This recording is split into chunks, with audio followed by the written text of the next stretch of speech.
IUCN 2013 থেকে 16 সাল পর্যন্ত একটি সমীক্ষা চালায় বাংলাদেশে হাতির করিডোর চিহ্নিত করার জন্য, যার মধ্যে তারা চট্টগ্রাম এবং কক্সবাজার অঞ্চলে 12টি করিডোর পায়, যার একটি বড় অংশ পায় মধুশিয়া এবং মেদাকচ্ছপিয়া এই এলাকায়, যার একটি বড় অংশ আসলে মধুশিয়া গর্জন বন এলাকা জুড়ে।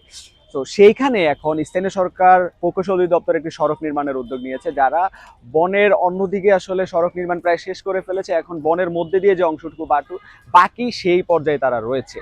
আজকে সমকালে আবারও এই নিউজটি এসেছে। এর আগে প্রথম আলো এই সংবাদটি আসলে এসেছিল যে সেখানে আসলে কি হচ্ছে এবং বনের কি পরিস্থিতি, সেখানে আসলে হাতিরা চলাচল করে এবং অন্যান্য প্রাণী তো আসলে আছেই। এবং আরেকটি যে সংবাদ, যে গাজীপুরের আসলে ভাওয়াল জাতীয় উদ্যান, সেখানেও আসলে গাজীপুর যে সিটি কর্পোরেশন তারা খামখেয়ালি মেজাজে এখনো তারা তাদের যে আসলে এসটিএস নির্মাণের কাজ কিন্তু চালিয়ে যাচ্ছে। সেখানে বেলা রিট পিটিশন করেছিল, সেই বিষয়টিও নিউজে এসেছিল, স্থানীয়ভাবে মানববন্ধন হয়েছিল।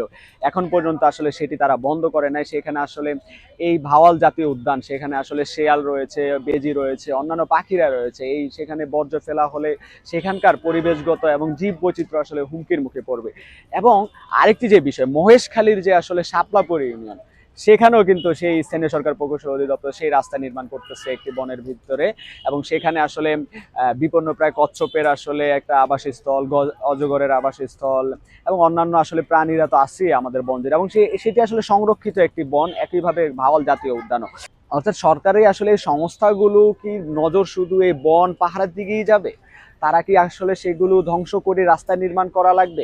সরকারের প্রতি আসলে আবেদন জানাবো যে আসলে খুঁটাখালী থেকে রামুর আসলে ঈদগড় পর্যন্ত যে আসলে সড়ক নির্মাণ এবং মহেশখালী যে সড়ক নির্মাণ, এই সড়ক নির্মাণের কাজ তারা যাতে বনের মধ্যে না করে সেটি যাতে বন্ধ রাখে, এবং যে ভাওয়াল জাতীয় উদ্যান সেখানে আসলে এসটিএস নির্মাণ বন্ধ করার দাবি জানাচ্ছি।